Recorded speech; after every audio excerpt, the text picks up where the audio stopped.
How you doing, Art? I'm doing good. Thank you for having me here, and thank you for reaching out. You're actually my first podcast. Is that right? Yeah. Oh, amazing. Well, I'm privileged, mate, because I absolutely love what you're doing. I found you about a month ago now, maybe a little bit longer. But I've been on it with you since. It's like finding a diamond out there in the rough, and I'm just like, oh, let me grab that. We got something here. So I appreciate your time and thanks for doing this. Yeah, no problem. So you're actively, obviously you're deployed right now. Yeah. I'm currently overseas right now in the Middle East. I'm an active duty Marine. I have been serving in the Marine Corp for 14 years now. What is your exact role in the Marines? So I'm a gunnery sergeant in the Marine Corps, and okay. I work for which is called communication strategy and communication strategy and operations. Okay. And what it's like strategic messaging and strategic communication, and like shaping the narrative for the Marine Corps in garrison and as well as in combat operations. Oh wow. Okay. So pretty in depth, pretty comprehensive role. Yeah. We hit a lot of things with internal communication, external communication. Work a lot with intelligence, public affairs, as well as we do combat documentation on the battlefield as well. Oh wow.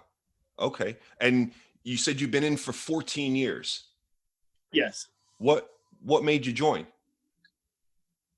So actually, how I joined is funny. So to give you a backstory, I was a kid growing up in Brooklyn. I came to the United States from Russia. My family is Russian immigrants. Yes.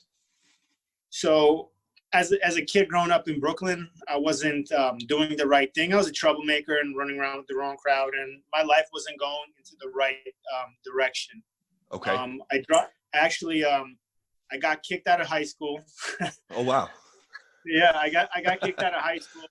Went and got my GED diploma, and then I started one semester in community college. I was 21, and I was just thinking to myself, man, I do not see myself doing something like this. I don't want a desk job. I had no interest in school, really. Sure.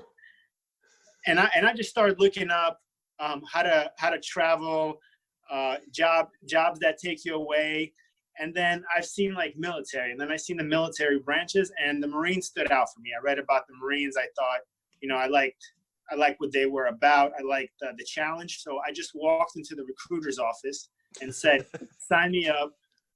When can I leave the fastest? And he's like, I could get you into boot camp in 2 weeks. I'm like, I'm ready to go. Really? Yeah. So from in the door and then out again. It was 2 weeks. It was 2 weeks. And actually, in May 2nd marked my 14-year mark since I left New York, and I went to Parris Island, South Carolina, to Marine recruit training. And yeah, it's been 14 years. It happened just like that. I just made a decision. I just kind of acted on my gut, and I walked in. It's like, I'm ready to go. I don't care what. I'm committed, and it's kind of one of those things where there was no plan B. You know what I'm saying? Like plan A had to work because I didn't have a plan B.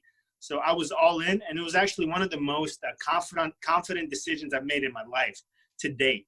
And it was like spur of the moment, and I had no regrets. And I felt like, hey, this is the right decision, and nobody could talk me out of this. And I didn't even tell anybody. I told my mom, actually. I told my parents, actually, I waited a week because I didn't want to deal with the questions. So it was about a week out from me leaving to boot camp, and I told my mother, and she's like, she thought I was joking. Did she? I was like, yeah, I'm about to leave. So it's like, there it is. That's fantastic. It was a great surprise. Yeah, it was a great surprise for everybody. How did they take it? I mean, they were shocked, but I was always the one in the family to kind of go against the grain. Sure. I come from a very very good, like, hardworking family with good morals, and you know, they're very like straight and narrow, and they do things like the right way. They don't take a lot of risks. They're just like very good, hardworking, and they play it safe. And I've always been kind of like the opposite. I've been the one like to get in trouble. I've been the one playing the edges a little bit. Yeah. I just went out of bounds all the time. And my father said, "I'm not surprised." He said, "You've always been like different." So he just told me, good luck. And he said that now you committed, that you don't have a choice. I remember him telling me that. He said, you got to go. And he said, failure is not an option. Don't come back. I said, you can only come back as a United States Marine. I remember him telling me that. Because I remember he said, I'm going to hold you accountable for your actions now. You know, you said you rogered up and you raised your right hand and you took an oath. And now as a man, you got to uphold that oath and you got to do honorable service. So I remember him having that serious conversation with me, and it resonated with me. You know, now there's people relying on me as well back home. Of course. So that's a different feeling when, you know, you don't want to let people down. If you let yourself down, you're the one that has to live with it. But now, you know, you're like your loved ones and your family, they're relying on you and they're rooting for you. You don't want to let people down. So that's a great motivator as well. Yeah, definitely. Yeah, that's a different level, right, of responsibility. It's okay to kind of fuck around yourself, but, you know, when there's a crew involved, it's a little bit more serious. So how long? So you've been in for 14 years. You're on deployment now. What's the length of what's the deployment like? Like, how long are you out there for before, say, you get like a break to come back? So deployments last between 7 to 9 months. Okay. Roughly, they could last longer. If you're in a combat zone, then that's usually between 7 to 9 months. Now you have other deployments, and you do training exercises, and those could last. Those are 6 months and under. But for these ones specifically, they're about 7 to 9 months. Like I said, so this is my third deployment to a combat zone. Okay. I had 2 previous combat tours to Afghanistan. I was with 1st Battalion, 5th Marines, and then 3rd Battalion, 5th Marines. And actually, I worked with the Royal British Commandos in Sangin in 2010. Yeah. Oh, fantastic.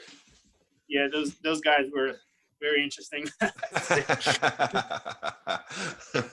So you talked about sort of coming over from Russia with the family. You were what, 7 years old when you came over, or something like that, I think I read.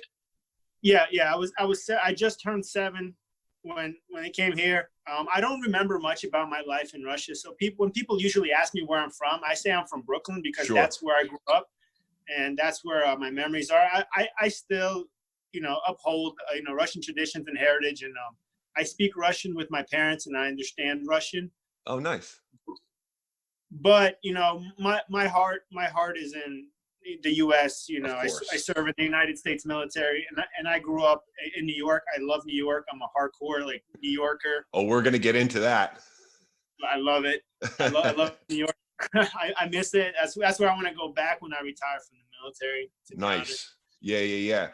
So do you think coming over from Russia at such a young age and then kind of going into school and having to, I guess, assimilate to, you know, new culture, new surroundings, all of that, do you think that part of that assimilation, that peer pressure or anything like that was why you you found yourself kind of navigating a different path? Because it sounds like your family, they're very cut and dry. You play on sort of the perimeters of things. Do you think any of that had to do with, you know, kind of fitting in, trying to fit in as a youngster? Yeah, absolutely. I remember like those first days of school, walking into an American school and not understanding anything they were saying. So there was kind of like that fear, and you know, I was dressing differently because my parents didn't have money, so my clothes were still from Russia. So everybody gave me like weird looks, and you could just tell. And kids are mean, you know. Ruthless. Kids are savages. So I got picked apart, and I didn't understand what they were saying, but I knew they were already talking about me. So I always felt like I had to stand up for myself, and because I was also a little and scrawny kid growing up. Yeah, I was a scrawny little Russian kid. Makes it easier for him, doesn't it? Yeah. And I always felt like I had to stand up for myself and I had to prove myself. And I felt like I had to be different. And at the same time, I still wanted to fit in. Of course. And have people like me. And that's why I started hanging out with people. And I was the kid that would do like the stupid shit, like, and while the others watched, be like, hey, climb over that fence, or like, hey, can you get to the top of that building? Yeah, or throw a rock through that window, and I'll be the one to do it to get acceptance from people. I say, I'll do it, I don't care, and they'll be like, yeah, he's the man, like he'll do it. It's just and a lot of acceptance, and that went from just trying to fit in all the time, because I always felt like an outsider in a way, because I wasn't really American. Yep. And then when I started hanging out with Russian kids, they came over when they were teenagers when I met them. So I wasn't fully in the Russian culture because I didn't really know much about the Russian culture because I didn't grow up there. So I was always kind of in that limbo. Yeah. I never really fit in. But a lot of times I like just being by myself and doing my own thing. And I kind of felt always comfortable by myself. Yeah. I went through a very similar thing, because even though I'm back in London now, I was born in England, but I actually moved to Canada at the same age you moved to the US. And that's why I asked, because I found myself doing the same kind of stupid shit to fit in. And yeah. I was English, but only because I was from here and I had the accent. But other than that, I was just trying to fit in with what Canadian and US culture was, right? And so I found myself being the guy that would do the same sort of thing. Like, oh, if there's a dare to be done, I'll be the one to do it, that sort of thing. So I totally get it. I wanted to ask, because I thought there's some parallels there between the stuff that I went through myself and what it sounded like you did as well. So that's really interesting to hear. And obviously from Brooklyn, I think I heard you say in one of your Q&As that you're actually from Sunset Park. Yeah. I grew up in Sunset Park, and at the time it was a mixed neighborhood, and it had a pretty high level of crime, a lot of violence, and a lot of like drugs in that area. Yeah. It was just a high crime rate, especially we came over in 92. Okay. So it was still the early 90s, and I mean that area has changed a lot now, and it's cleaned up, but now it's sought after. Yeah. But sorry, go ahead. Yeah. Go ahead. Yeah. And then we moved from Sunset Park, and then Bensonhurst, and then lived a little in Bay Ridge, and then parts of Coney Island. Okay. But just bouncing around South Brooklyn. And, at that time, if you wanted to find trouble, you were going to find it. It wasn't like hard. It was hard. And it was the times where kids played outside most of the time. It wasn't like, now with like social media and video games. It was latch door keys, right? It was latch door parenting, right? It was just like be in kind of earshot of my voice, and I'll call you when dinner's ready. Yeah. Well, my parents were immigrants, so they worked long hours. So I would come home after school, and I'll be the only one home for a while till they got, like, sometimes they wouldn't be home till like 9 p.m. My mother was working, and then she was going to school to be a nurse. So she was doubling up on that stuff because she had to make something of herself, and she was learning English, and my dad was going to night school to learn English. So they were always grinding. So I was kind of left to my own devices, and I didn't want to be home. So I just walk around and start, meeting people. And I remember as a kid riding the subway from Brooklyn to Manhattan. Now it would be unheard of for a kid to ride the subway by himself. Somebody would call the cops. Yeah. You get social services on you. Yeah, but we would ride the subway, and we would hang out in Manhattan. So it was a different time back then. Yeah, for sure. And it wasn't that long ago either. Now that I think about it, I mean, I'm not that old. I'm 35. But. Yeah. So the reason I brought up Sunset Park is because obviously part of my assimilation when I was growing up, I was in all that like kind of urban culture, and I got myself like associated with all that. And Sunset Park was actually one of my favorite movies, like at that period of time. Yeah. Yeah, Shorty Doo-Wop and Drano, mate. Yeah. So I can take it as a given that you're a Knicks fan. Yes. Okay, Yes. cool. All right, cool. So let me ask you, what kind of viewing opportunities for like television, Netflix and stuff do you guys have? Here? Do you guys get that there? Yeah, so right now I'm talking from Wi-Fi. Okay. So we have Wi-Fi in areas, and then they also have like it's called a welfare morale center. It's Okay. an area where you could like connect to Wi-Fi and you could call or like email and like have communication like with the outside world. So I do try to watch Netflix, but honestly, I haven't been watching a lot. I like to read at night. What are you reading? Like I read articles on sports, like performance. Sure. Sometimes I just like reading reports from battles, like World War II. Yeah, because you're a history guy, right? You're a military history guy. Yeah. I love military history. I love especially World War II history. That's so fascinating to me, like that period of time. Yeah, for sure. Where everybody just picked up, like countries just picked up and went to war. It's just so fascinating to me that like the selflessness and how just the value of the small things automatically goes up. Like you forget about everything when you're in that kind of mode. Nothing really matters, and I just love reading I love reading like memoirs, like letters home. It's so fascinating to me, like how a person, and it doesn't matter what country they're from, how a soldier felt at that time, being like at the depths of hell, and he's writing home and he doesn't know, and you don't know if he died after writing that letter. You just don't know. It's just letters. It's just memories there in the ether, right? Yeah, it's just memories and emotions, and a lot of the stuff we could relate to. Just it's totally applicable still. Yeah, so that's the kind of stuff I like. And then a lot of times I spend now answering comments or questions. Yeah, you're online. You're an influencer now. I hate to use the word. I know it's such a terrible word to use, but you're getting there now. Yeah, and I kind of feel responsible. I know people are reaching out and they have questions, and I know how it feels not to know, and you just don't know where to start. And it's just somebody to kind of lay that first brick for you to kind of start, hey. The only questions I don't answer is when people ask me, can you write me a workout plan? And I'm like, I can't. No, I haven't the time or the inclination to do either. Yeah, or I don't even know like how old you are, like what's your body type, what's your, it's just kind of like these random questions. Hey, Iron Wolf, can you write me a workout plan? And have you not seen the channel? Have you not seen the YouTube channel? There's hundreds of them. Come on. Yeah, so those are the ones that I kind of, avoid. But for the most part, somebody asks me questions, I try to answer to the best of my ability. Okay. That takes a lot of time, actually.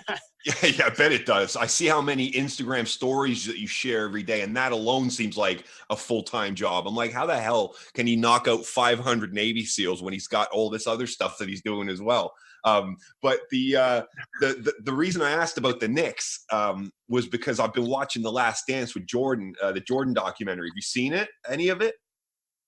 I've seen a couple of episodes, and I love Michael Jordan growing up, even though he would destroy the Knicks. Yeah, you went through the heartache and the pain during the 90s, right? Yeah, I mean, I was a hardcore Knicks fan. I had a Patrick Ewing's jersey, even though it was a knockoff. It just had the number 33. It was just a knockoff, really bad jersey, but we'll rock that thing with pride. Hell yeah! Yeah, Patrick Ewing and John Starks. That was a good era. The 90s were a beast era, and I just think of all the glory, and it just rekindles it watching this documentary. I'm like, the Knicks would have been, I mean, they already were a dynasty, but they would have been a championship dynasty if it wasn't for one guy. Like, it's just insane. It's nuts. Oh, that's cool that you're watching it. I'm up to date with it, and it gets pretty hardcore. You realize what an atypical kind of personality Jordan is, really, and what it takes to be on that level. It is, and that's kind of like the burden to bear, to be playing on that level and excellence.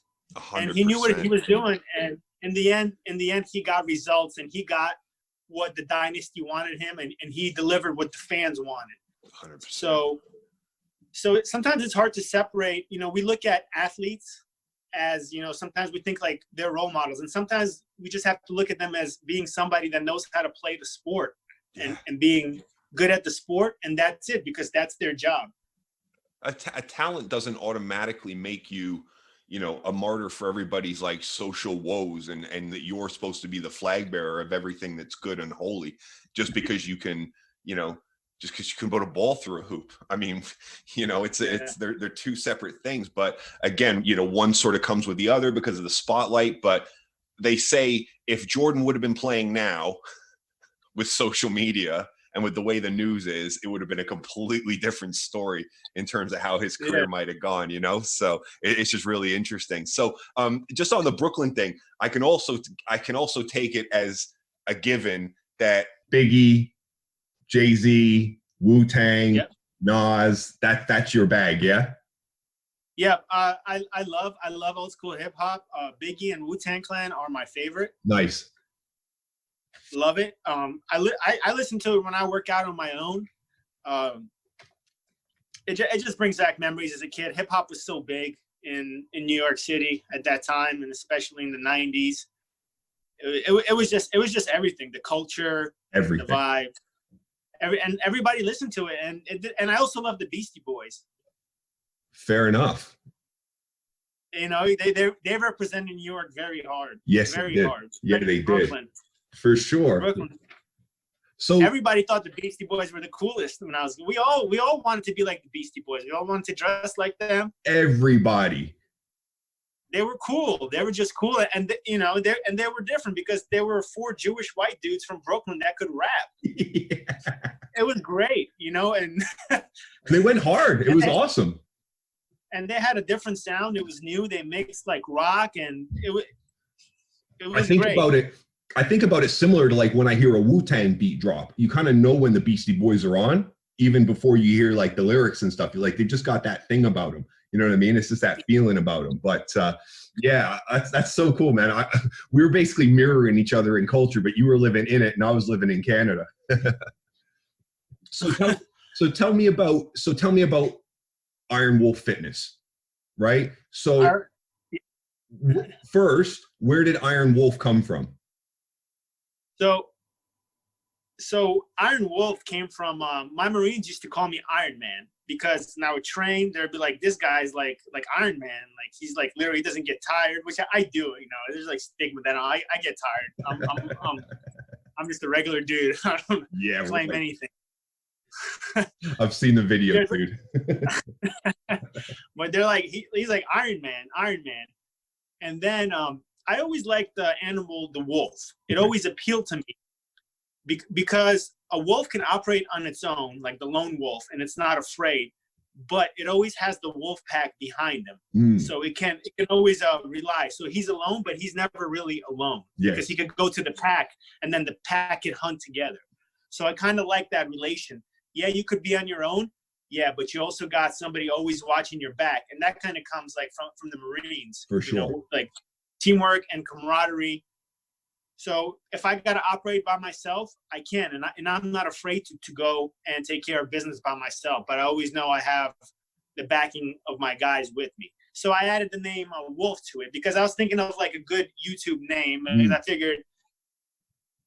So I took Iron from Iron Man. I said, I am, yeah. And then Wolf. So I put that together. And I also saw a really good quote that I liked. And it said, the lion and the tiger might be more powerful, but the wolf does not perform in the circus. That's great. I like that. And I loved it. I said, that's exactly what I'm looking for, because I'm not a fancy guy. I'm not a frills guy. I'm, you know, my philosophy to everything is just through hard work and dedication. And to be transparent. I'm not trying to promote something that's not reachable or intangible or anything fancy or confusing to people. I say you want to get results, you got to train hard. You got to do high reps. It's gonna suck. It's not fun. There's no There's no shortcuts. I'm not going to give you the answer that you want. There's no special magic pill or a hack code.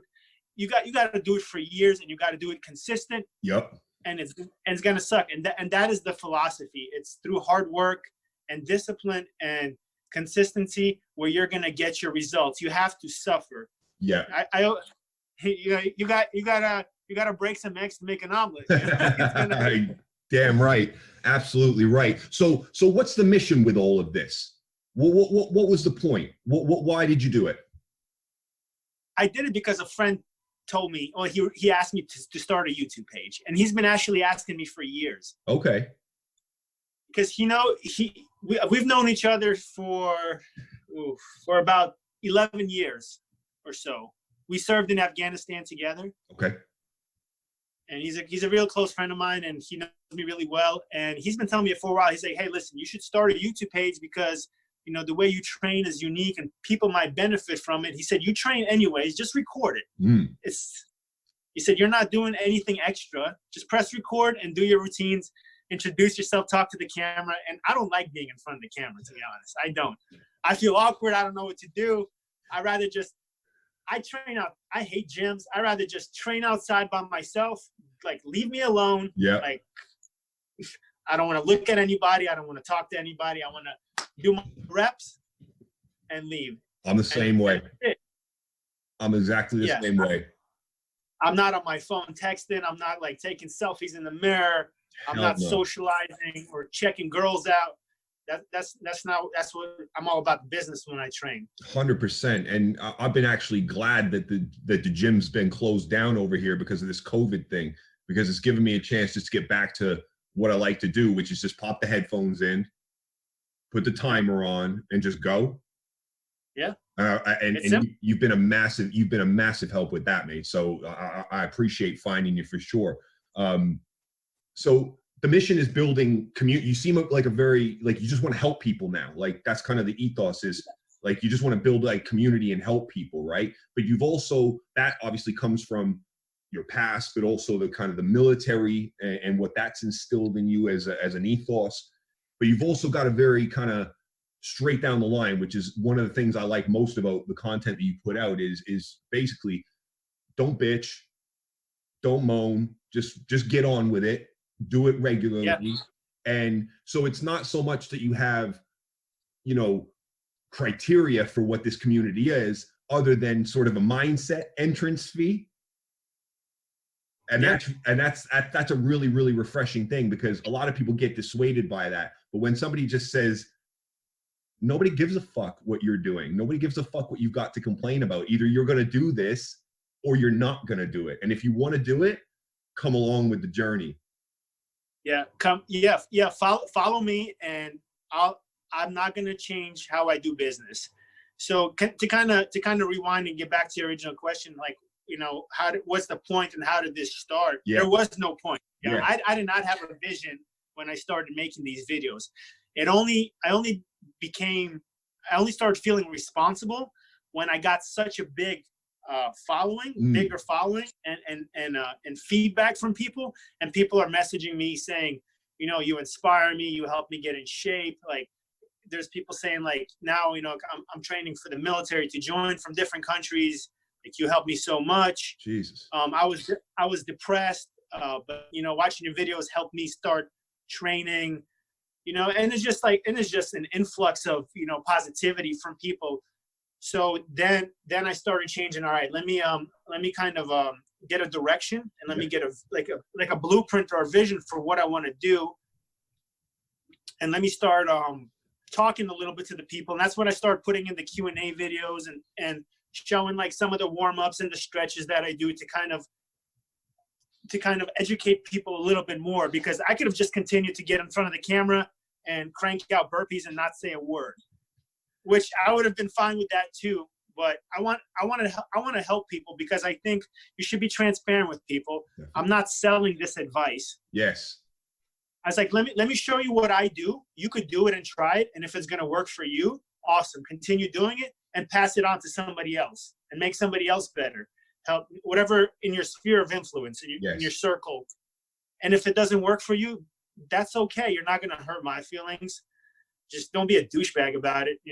Put in comments like. I saw one of your Q&As, and it was hilarious to me because one of the guys, I think he kept saying, "Oh, I'll beat you in a 3-mile run." I think that was like the extent of what he was saying. And you're just like, dude, come over and just like do these Navy SEALs with me, and then we'll talk about it. You know what I mean? What's a 3-mile run in the grand scheme of things? But I love the fact that you're super transparent and super upfront with people, and that's refreshing because you get these IG superstars and these like wannabe influencers, or these people that post like a 12-second video of them doing, one move like really slow and really, you know what I mean? And it's just not, it's superficial. There's nothing deep there. There's nothing, you can't really, I don't know, you can't buy into that, at least I can't anyways. And that's the thing. I'm like, who is this psycho that's putting 2-hour videos up on YouTube? I'm like, no, I questioned it. I was like, there's no way in hell he's doing this for 2. So then I like, I'm sitting in my living room. I'm like, let me just fast forward. And then sure enough, an hour 23 in, and that rep looks exactly like the very first one. I'm like, oh my God, what is going on? So it's like, it's just a breath of fresh air to see a personality like you gain that traction and gain that kind of that influence status, because you are actually helping people in a positive way. And that's a few and far between thing when it comes to these social media types. I don't know if you got any thoughts on that, but I just want to kind of vent on that.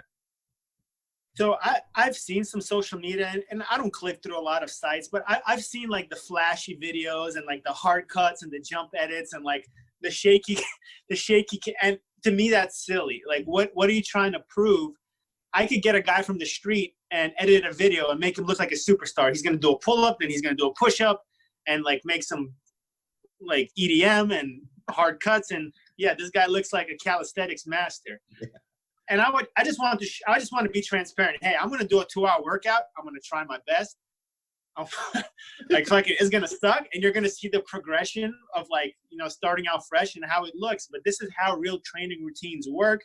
I'm going to put myself out there, and you could, people could like it or not. And you could comment, but I have nothing to lose. And I'm not ashamed of looking, of hurting, it's all hard, but I'm gonna do exactly what I said. If I'm gonna do 500 Navy SEALs or 500 X amount of burpees, I'm gonna show you how it looks like. Yeah. And I'm gonna try to do it in good form, and I'm gonna work through it. And then when you watch it, you say, man, if this guy could do it, I'm pretty sure I could do it. or maybe set a goal and. Yeah, that's more realistic. That's more realistic, because I was like, oh, let me give this a crack. Let me, because I think myself a pretty in shape guy, and I like to work out quite a bit and all of that. But it was very clear within about 3 or 4 minutes that there are levels to this thing, and you got eased into it. Yeah, and that's another thing that I wanted to address. If we want to go in that direction, for a lot of the beginners that people come in, and they'll be like. And I see these comments, oh, okay, I'm going to do this every day. And I'm like, no. I never said that. You gotta approach training smart with the philosophy. There's a difference between being hardcore and motivated and committed, and just being plain dumb and uneducated. And going from, if you never benched before, you're not going to put 4 plates on the bar. And try to press it, be saying like, oh, I've seen this, I could do it. Yeah. And then it goes the same with the high rep burpee routines. If you've never done more than 100 burpees in your life, you're not going to do 500 Navy SEALs. It just ain't happening. You're punching way above your weight class. It's so true. And you're going to end up on Instagram on a completely different feed. I think it's called IG Gym Fails or something like that, where you're going to have a bar sitting across your neck, or you're going to be, you're going to blow your shoulder out of place or something like that. So yeah, it's a really, really good point. Yeah. And I don't think people understand that I've been doing this for a long time and consistently. Yeah. So if you want to do this, start and commit to it, but do it at your own level, and stop comparing yourself to other people. The only people, like I said, the only person you should be worried about is your yesterday self. Yeah. Try to improve yourself. I don't compare myself to anybody. I don't watch a lot of videos of other people. Sometimes I'll look and I gotta I give a shout out to Burpees King. Oh yeah. We trained together in San Diego. Man, that guy is great. I always say he has the best burpees form in the game. So smooth. That guy, he's built for burpees. He's built for burpees. He's great. And I like to watch his videos. I'm a fan of Burpees King. We train together. I'm a fan of him. I'll say right now, he's a burpees master. We're talking about burpees master, somebody that's done thousands and thousands and thousands of hours of training. That's what makes a master. You gotta hit a master. That's right. And it's mastery level. It's Gladwell stuff, right? It's what Gladwell talks about, mastery and the outliers and people who put the time in, and you know, the 10,000 hour rule and all of that. And you got to appreciate skill. You got to appreciate consistency and discipline where you can find it in this world, you know. And I'm a fan of his as well, for sure. He's a monster. So you were talking about kind of starting out and how you should kind of progress up. And at the end of the day, this is about consistency, right? But you talk about discipline, and the two are not mutually exclusive. Can you just speak on kind of your ethos around discipline and kind of motivation, consistency, and how that all pays off and what that looks like? Because I heard you say that the goal here is to become, what was it, fatigue resistant? Yep, fatigue resistant. Absolutely love that. Absolutely love that. So talk about discipline, because discipline is the only way you get to that point, right? Yeah. So I think discipline and consistency, they're very close to each other, because you kind of can't have one with the other. If you're not disciplined, you're not going to have consistency, and if you're not consistent, then you have no discipline. Correct. I think discipline starts with holding yourself accountable, because when you say you're going to do something, I'm going to do X, Y, and Z, and if you don't follow through with that, then you're not disciplined. Right. You're not disciplined because something threw you off, and you don't have that commitment inside yourself to accomplish those goals. Yeah. And then you also have to, I believe, for like everybody that's listening, why are those goals important to you? Why do you want to, for example, get in shape? Why do you want to get to a certain level of this and that? Those goals might not be important to you, and you might just be lying to yourself. Maybe fitness is not your thing. Yep. So don't try to fake the funk. But if you really want it, if you really want it, and it's something that kind of eats away with you, and it's been something that's been bothering you for years, and you just don't know how to do it, you just have to come to terms with what you really want to do. Is it something I want to do first? That's your first question. Yep. Well, and maybe you haven't had enough suffering in your life, because everybody has a breaking point. When you're going to look in the mirror, or you're going to look around and you're not happy with the person you are, that's going to drive you to start succeeding. Yes. I've had enough before I joined the Marine Corps. I just had enough. I said I wanted something better for myself, and I accepted the fact that I was a loser. I could say it. I was a loser, and I wasn't going anywhere. And once I finally accepted that, I felt liberated. And I said, now I'm going to get disciplined, because I don't want to hurt anymore. Mm. When you're tired of that pain, you don't have another alternative. So you start holding yourself accountable. You look in the mirror and you say, I'm going to wake up because I said so, and because I'm a man and woman of my word. Absolutely. And if I lie, I'm the one that has to live with it and carry the burden. And I know. I don't care what anybody else knows. I know. That's right. And then when I look a person in the eye, I'm gonna have some kind of guilt, because I'm not being like the best version of what I could be. And how can I influence and lead others, and how can I have self-leadership when I can't lead myself? It starts with leading yourself. Definitely. And the accountability to yourself to be that best version that you can be. And I think what you said there about the suffering aspect of it, I think that's what people don't have enough of. People are almost too comfy, and they don't need, because the only consistency that doesn't include discipline is everything else outside of, you know, the positives of what discipline brings. Like, you can be a consistent lazy bastard sitting on the sofa eating Cheetos all day. You can be consistent at that, but that's not Absolutely anywhere, right? So it's how much suffering are you willing to deal with before you look yourself in the mirror and say, this is who I have to be accountable to, and I'm going to start doing it right now. Yeah. You just have to get tired of living a certain way. And sometimes you have to just admit to yourself who you are.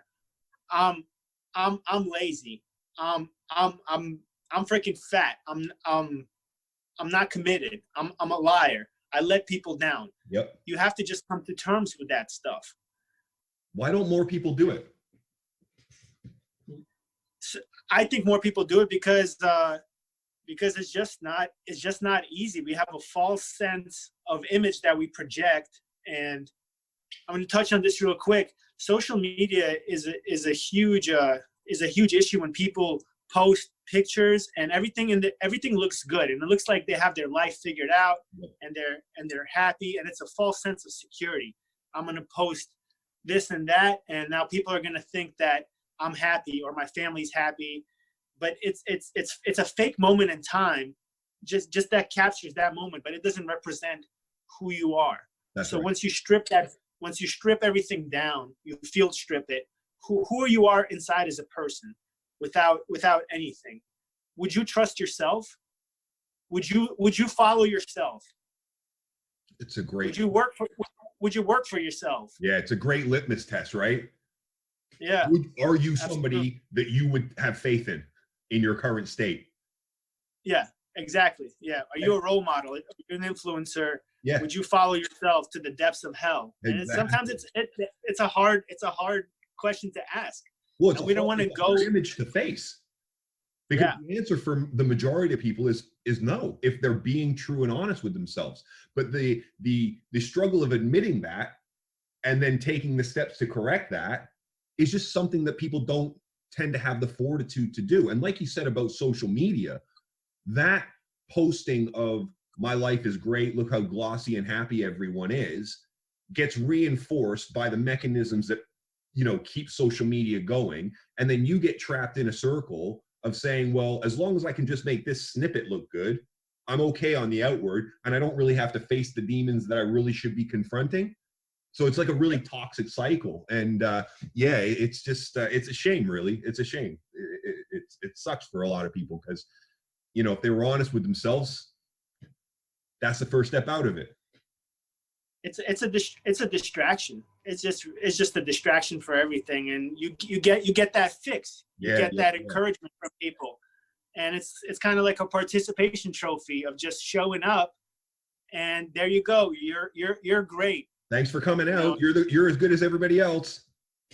Yeah. You just show up and you get a pat on the back, and everything's fine for that 24 hours till it's time to post again. Yeah, absolutely. Absolutely. So why calisthenics? Because you've been training for ages, and presumably you haven't been a body weight guy your whole entire kind of fitness life.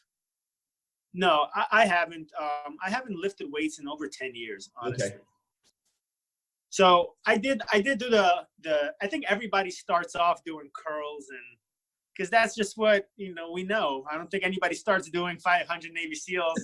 It's just like this looks good. Just like any other young kid, I wanted to have muscles, and I grew up watching Arnold Schwarzenegger and Jean-Claude Van Damme and Sylvester Stallone, and those guys were jacked. So naturally, I just wanted to look like them. So I just started doing like the traditional weightlifting thing. And it's not till I got deployed to Afghanistan in 2009. Okay. And we were in a very remote area at a patrol base, and we didn't have any gym or anything. It was just nothing. It was a patrol base with Hesco barriers and sandbags fortification. So me and the Marines, we still needed a way to stay fit out there. So we scrapped some wood together. We built a pull-up bar and dip bar. And then we had our body armor. And we just started, honestly, just training. We started doing pull-ups, push-ups, dips with body armor, lunges and squats, just basic calisthenics stuff. Yeah. And a guy that used to lift weights, those workouts smoked me, like nothing like weightlifting did. And I thought that I was strong at the time. I was like, yeah, I could bench and I could deadlift, but calisthenics hits you in a different kind of way. It shocks your nervous system. Dude. Like you feel that deep fatigue. You feel worked. Oh man. Like you're working. You're working. There's nothing pretty about it. 100%. It's like you're fighting for your life. Like you've been in a fight and you're just like, shit, like this is like I can't stop. I tell you what, when I jumped on, because I've never done a Navy SEAL before in my life until 3 weeks ago, right? I've done plenty of burpees, I've done plenty of mountain climbers, I've done plenty of squats, everything like that. But just putting those things together was a different thing. And doing, 3 rounds of something, burpees or whatever, that makes you feel a certain way. And you get gassed and you feel a bit like, oh, this is different than, the squat rack or the bench press or something like that. But when you've been doing, I mean, dude, I did it for 15 minutes the first time out. And I haven't been on the floor like that in a long, long time.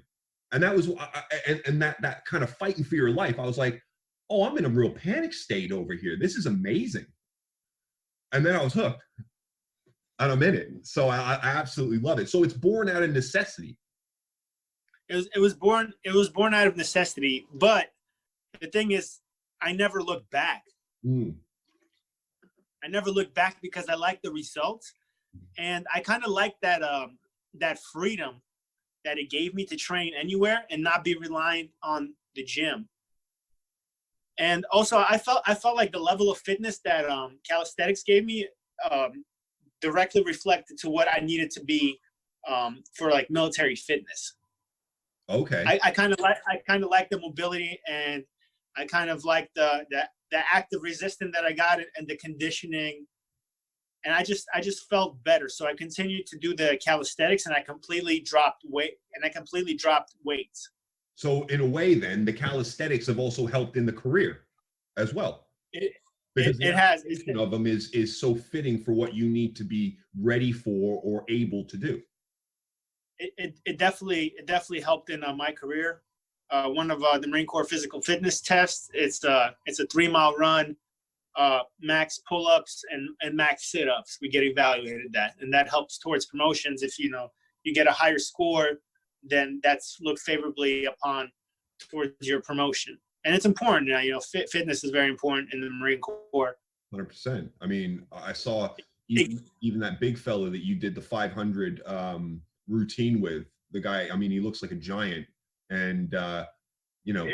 I was like, there's no way he's lasting for an hour, but, an hour and 20 or whatever it was. But yeah, he was struggling, but again, there's levels to this thing, there's levels to this thing. It was just amazing to see. So actually, me and him just worked out today. We did a workout with a body armor, and I'm going to be posting it in a couple of days. Oh, right. Nice. This one, this one was a smoker. Really? Yeah. We were doing burpees with our full kit on.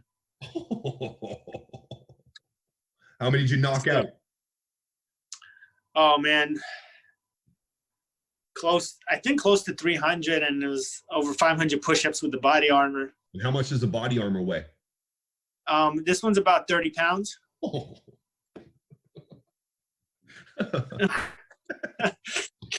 It got spicy for sure. You start questioning why. it's that mentality. It's that mentality, and that voice in your head that tells you to stop and you should quit, or this is painful, but you just keep going. It's almost like a mantra that I start telling myself, just one more rep. Yep.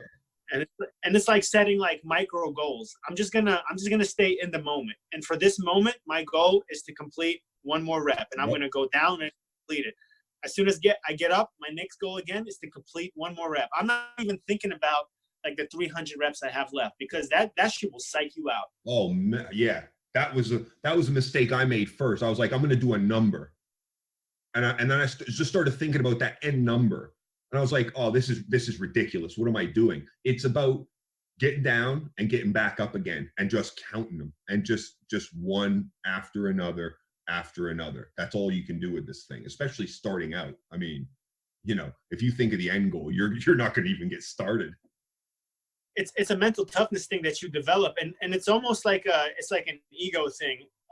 You don't want to quit, because I hate the failure of not finishing something. There's never been a workout that I didn't finish, and that's kind of always been my go-to. Even if I wrote it down and I'm thinking like, man, what was I thinking? Like, and there's nobody there around with me. I could walk away. Oh, nobody's yeah. counting my reps.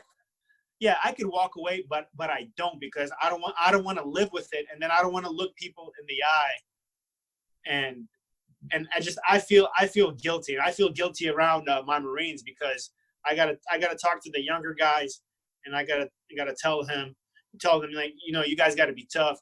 You don't quit. You got to keep pushing no matter what. You know, I want to be credible when I talk, whether they know it or not. I just don't want to run my mouth. I got to be transparent with them. It's a discipline thing. It's a self-belief thing. It's a confidence thing. And again, it kind of goes back to some of that influencer stuff on Instagram. You know what I mean? I think I posted something the other day where it was like, I'm only going to show you guys, you know, full sets now going forward, because there's too many posers that just really aren't doing it. And I want you guys to know that I'm not fucking around, and I'm like, you know, I'm not on anywhere near your level or anything like that, but it's not for the audience, it's for me, because my Instagram account was a diary from me being a fat guy to not being a fat guy. And that keeps me in check, because I know I've got to look better, and I know I've got to do better than the video I posted for myself before, right? So that holds me accountable. But in the end, we're all really doing it. We're all doing it for ourselves, and then we just share. Yes. And if people latch on and they take something away, it's good. But you got to start making yourself better, so you can make others better too, because they're interlinked. People are gonna pick up on that stuff, and they're just gonna see, because the results don't lie, and the work ethic doesn't lie, and people's demeanor doesn't lie. I always said, like, if somebody walks in the room, I could automatically tell who they are without them saying a word, because it's just the demeanor and how they carry themselves. Yep. They don't got to be loud, and they're going to say, like, I'm here and I did this, and that. You could just tell, because their accolades speak for themselves. Those are like the quiet professionals that we talk about. Yes. And I always looked up to those kind of people. My father's kind of like that. I always looked up to my father growing up, because he was a very quiet professional, but everybody knew him in the neighborhood as somebody that's like about the business, and a very stand-up guy. He never raised his voice. He never had to. He never had to say, like, I did this and that, blah blah blah. He just worked hard, and his reputation spoke for himself. Never self-promoted or anything. Action. Yeah. It's all about performance-based and action-based behavior. For sure. That is so important to me, and I don't want to ever lose that quality about myself. And I don't want to yell in the camera, and I'm not a hype man. Yep. Never was. I've always had a really calm demeanor. I said, like, hey, Iron Wolf here. Today we're gonna hit 580 seals. All right, let's go. Like, they're super calm. Like, I don't want to hype anything up. Sometimes I get hype a little bit, but it's not like I'm not screaming in the camera, you know, like flexing. It's not. That stuff is extra to me, and I kind of feel bad for people that have to do that and give themselves a pat on the back. People are going to be motivated because you show them how to do something the right way, and then they're going to feel that connection with you and say, this guy's the real deal, and he gives a shit, and he's actually sharing something with me just because he wants to just make people better. This is what I got. This is what I know. This is what I bring to the table. Yeah. That's all I got. I'm not claiming to be anything extra than what I am. Tell people what this is. Oh, the stomach strike? So that's gonna be that's what's gonna make you famous, mate. So the stomach strike, like you hit your core tight enough, hard enough, you tighten your core. So it's like body hardening. I know a lot of fighters do it too. They'll drop a medicine ball, or somebody will hit them in the stomach, and you contract your abs, and that just makes it tighter. It's a really great way to work your core. So that's one of them. And then also it's a cue for me to go down, because as soon as I hit my core, it's time for the next rep. So body hardening / timing thing and a rhythm thing. There's almost like an art to the way that like the burpees are done. It's a flow, and you kind of got to find your own flow. Yeah. Everybody will find their own flow. And as soon as you get up, I want to go right back down. So I hit my abs and go back down. I love it. It's just a mental cue, and it also keeps me from my form breaking down, because it preps me for the next rep. Or sometimes you see me do kind of like a hunch forward and then a hunch back. Yes. I try to be as strict as possible with my form. That form is very important to me, because I always think like the way you do an exercise and your form is a direct reflection of who you are as a person and how you carry yourself, because it's the small attention to detail and worrying about proper execution that makes the difference. I don't want to slime through anything, and I don't want to be sloppy. And I want my last rep to look like my first rep. And so that also engages the mind, because you're actively thinking about doing the exercise right. All right, go down, do a full push-up, keep your core tight, stand up straight. And that kind of cycle is going through my head, even subconsciously, because I've done so many of them. But I'm always thinking about the form, Do it right. It's funny, because there's a sign in Camp Pendleton, California, Marine Corp base Camp Pendleton, California, at the School of Infantry, and it says excellence begins with the basics. I remember that sign as a young Marine. It's huge, and it's at the entrance of the School of Infantry. Okay. And that always stuck with me. Excellence begins with the basics. And it's true. It's always the foundation. Well, it goes back to what we were saying before, right? It's repetition, it's consistency, it's discipline. That's the whole thing. That's the equation. It's that triangle. They all connect to each other. You can't have one without the other. And you have to pay your dues. You have to do the basic stuff first, and you have to get good at it. Yeah.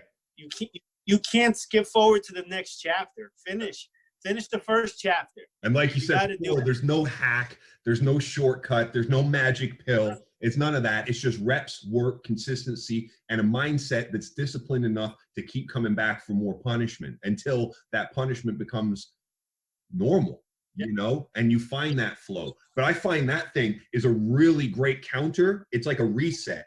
I didn't even really do it for like the body hardening or anything like that. When I saw you doing it, I was like, well, if I'm going to go deep into this routine, or deep for me, that's a great way to make sure that you don't slip on any part of the movement, because you fuck around and do burpees the wrong way, you're going to be hunched over in no time.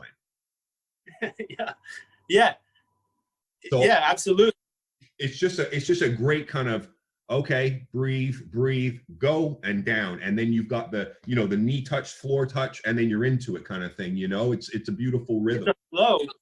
It's a flow, and it's a rhythm, and that's one of the things that keeps you mentally engaged, because there's so many parts to the movement. You gotta stay focused, and there's no rest. That's why I run in place. Yes, I like to run in place, and we're going through we're nonstop movement. And like I tell the beginners, if you're following my video, okay, do every other rep, but keep moving. Yeah. Don't stop moving. Don't walk around. Like, we don't have time to look at the phones. You're moving, and you're running in place. You're doing the work.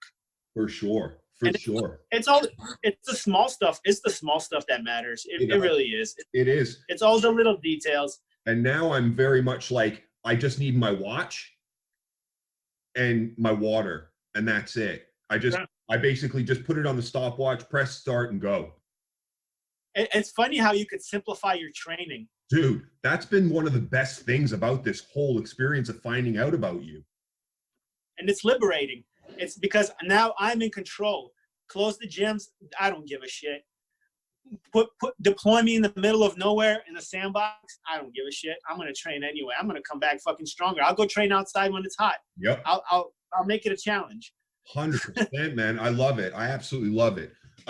Listen, I want to change pace because I want to find out what happens next. Okay. So, well, how long do you have left in the military? Do you have like a defined period of time when you're done? So we sign up. We do a contract every 4 years. Okay.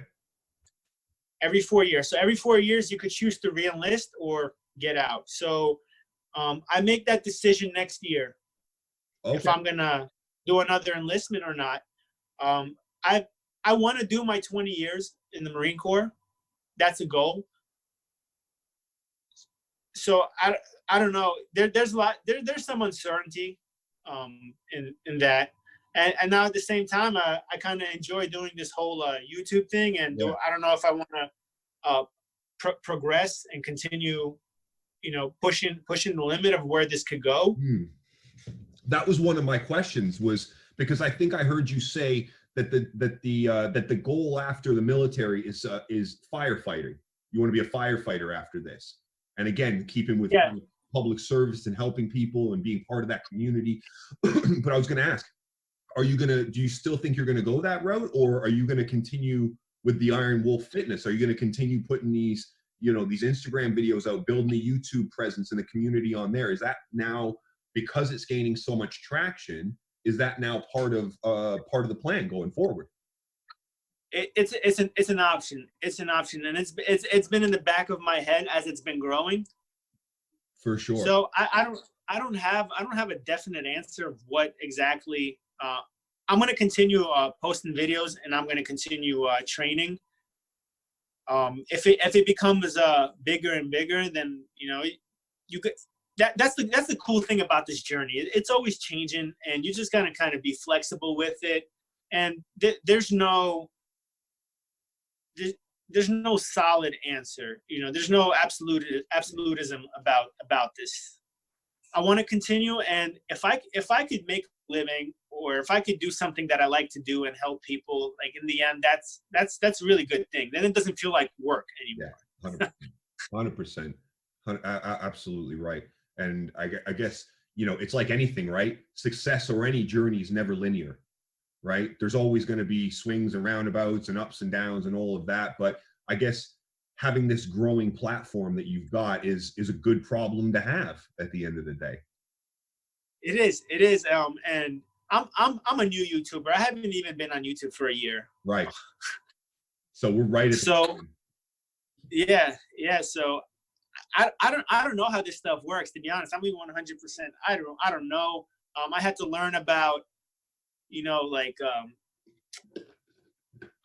Instagram also. I wasn't really active on my Instagram, and like the whole social media thing. And then my friend, he helped me do the merchandise, because people were asking, they wanted to support and do the merchandise. So I said, okay, let's, I got a graphics designer, and he worked with the logo. Nice. And it's slowly moving to be a little bit more polished, but I don't want it to be too polished. That was always my thing. I don't want it to be too polished. So there's never going to be no fancy 30-second clips or like weird like intros, or me over there like flexing with my shirt off in videos, and like giving a long spiel before like people trying to figure out like the answer to the video. They're scrolling, forward, some of those videos. Yeah. They're like, this is how you lose 30 pounds. And this guy's just fucking bullshitting you for like 10 minutes into the video. Yep. And you don't even have an answer. You don't even know what the fuck he's talking about anymore. Yeah, because half the time they don't know what the fuck they're talking about either, and all they want to do is get the clicks. So they'll clickbait headline you just to get you to watch some of it. Hopefully, get to that payoff that never comes anyways. But it's all smoke and mirrors, mate. So just keep it grimy, keep the brand grimy. I love it. I absolutely love it. You with basically what you're wearing now, and you just start. It's beautiful. No fluff. I'm not gonna change. It will be polished a little bit. I think just like small stuff, like, you know, like I got some guys reaching out to me from like the fans. They do graphics and stuff like that. Okay. So they're like, hey, like, let me make you an intro for your video. You know, like an intro and an outro with your brand. I think that's reasonable stuff. And yeah, of course. Yeah, there was a fan that he sent me a logo, an Iron Wolf logo, and I actually just made a shirt from it, and I put it in the store. That was pretty cool. I really appreciate him doing that. Oh, nice. He's like, hey, free of charge, you could use this as a special edition shirt, and it's really cool to see people reaching out and helping out. It's kind of like a back and forth thing, because I don't ask for anything.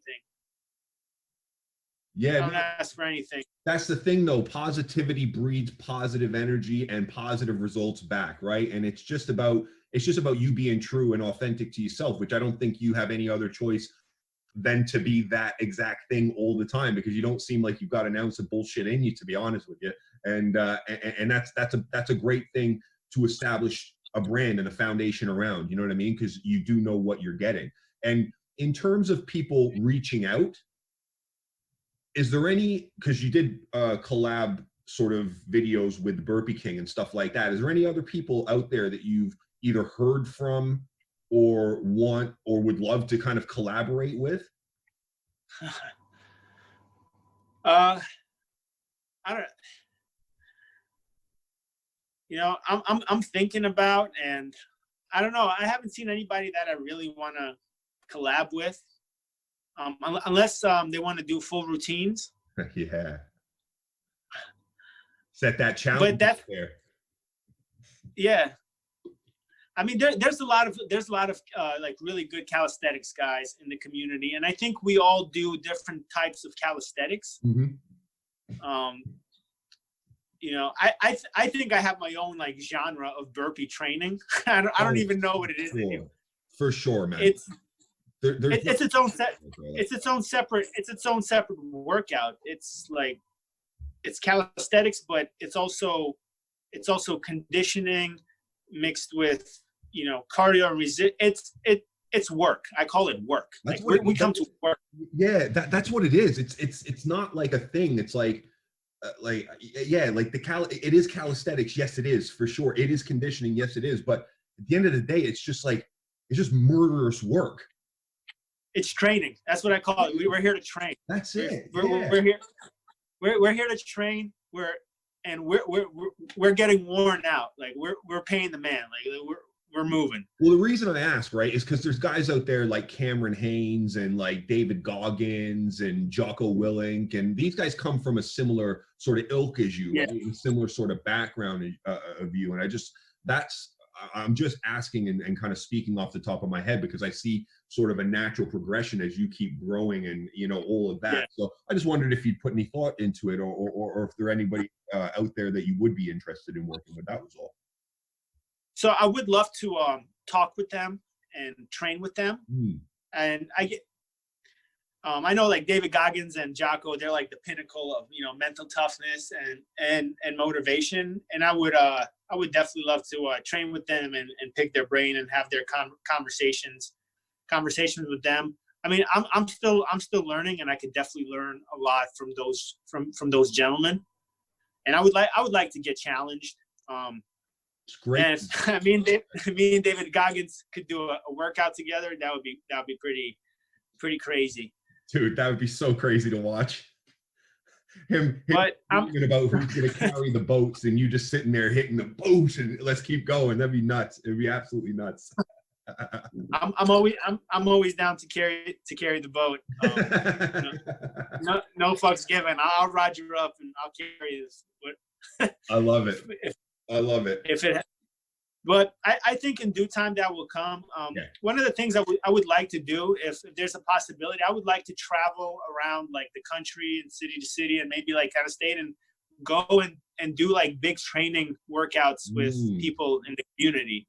To me, that'd be really cool to meet people and just hit some burpee workouts and travel and meet some of these people that actually, you know, write to me and like thank me. And I would like to train with you and thank you, because what they don't know is that anybody that overcomes adversity inspires me. I learn from them too. I read this stuff, and some of these people, like, they went through cancer, and you know, they had car accidents, and like, they're facing real adversity, and now they're back on that grind, and they're doing burpees. I've never had that kind of like setback like that. Yes. And then came back. So I learned a lot from them too. So it's a two-way street. I'm not better than anybody or anything like that. They motivate me too. So I would like to thank with them and train with them, because that's amazing. In the end, it's the human spirit. It's the human spirit, and we're always learning. That's the cool thing. That's the cool thing about it. Yeah. We could always learn from somebody. It's like that eternal student concept. Teach me. Like, I want to know. I love that. I absolutely love that. Listen, I don't want to take too much of your time, but I think I could probably sit here and chat with you for hours, mate, just because it's just good people, you know? And but what I want to do is I end all of my conversations. Now, this is actually going back to New York. There was a show back. It was called Inside the Actor's Studio. You ever see it? I've heard of it. I've never seen it, man. So it's from New York University, the acting school in New York University. And the guy who used to run that, he used to interview celebrities and actors and stuff like that. And he asked them at the end of every interview 10 quick questions. And it's quick fire questions. And they're not controversial or anything like that, but it's to be answered without really thinking. So if you're up for it, we'll ask these 10 questions, and then we can drop off at the end of the interview where everybody can connect with you and all that. Yeah. So are you up for that? Yeah, let's do it. Let's do it.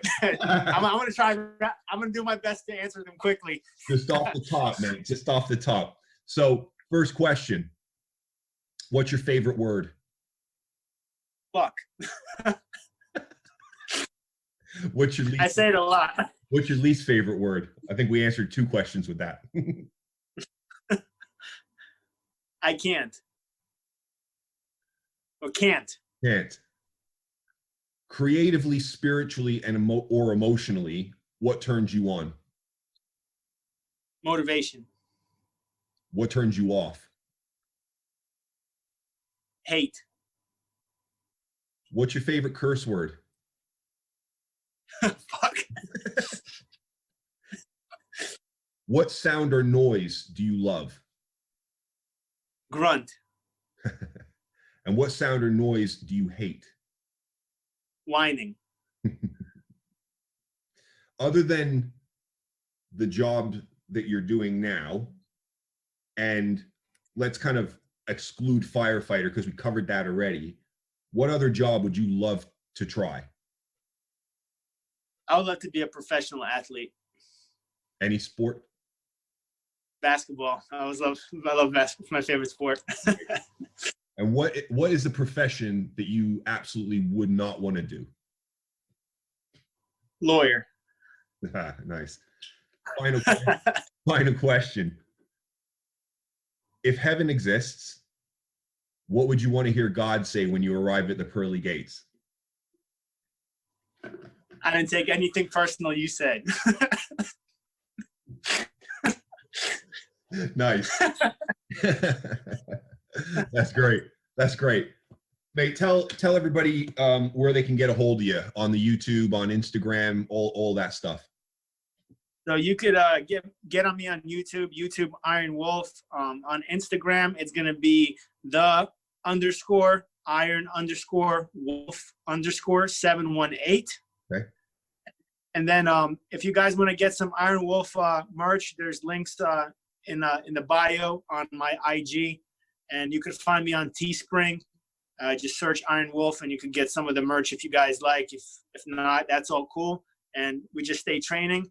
And please follow me. The routines are there. The training is there to help you guys out. We make each other better. We train together, and in the end, we're all a team. 100%. That's all I want people to know. We're all a team. You're on my team. I'm on your team. Like a wolf pack. 100%. I got your back. You got my back. We're in this together.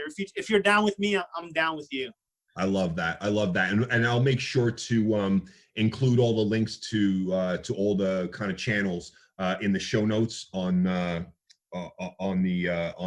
episode when it's published as well. But I just want to say thank you. I want to say thanks for taking the time out. I know you're busy over there, and you know, things are always moving, and we had a date in there, but things kind of switched around a little bit. So I appreciate you taking the time to sit down and talk with us, Art. It's been a real pleasure, mate. Yep. And I just want to say real quick to anybody listening and they're starting out or they're starting to feel discouraged, just don't stop and keep going, and just remember why you started, and don't give up on yourself, because you could do it, and just keep pushing through. It always gets better. And when you look back and when you look back at it in the end, it wasn't always that bad as you thought it was, as you're feeling now. 100%. Art, thanks very much for your time, mate. It's been an absolute pleasure, and I definitely would love to do it again sometime. Yep, you're welcome anytime, and thank you for having me. You're my first podcast, so I hope it went well. I feel privileged, because I'm sure there's going to be many more people out there that are going to be asking you to come on if they're not already. So I feel privileged to be the first podcast you've been on, mate. Yeah, absolutely. And thank you for reaching out. And if you could send me that information so I could send my subscribers your podcast as well. Absolutely. So I could send them a link to your stuff. Absolutely. I appreciate that. And I definitely will do as well. So mate, take care of yourself. Be safe over there, and we'll talk real soon. All right. All right. Thanks for having me. Wolf out. Take care.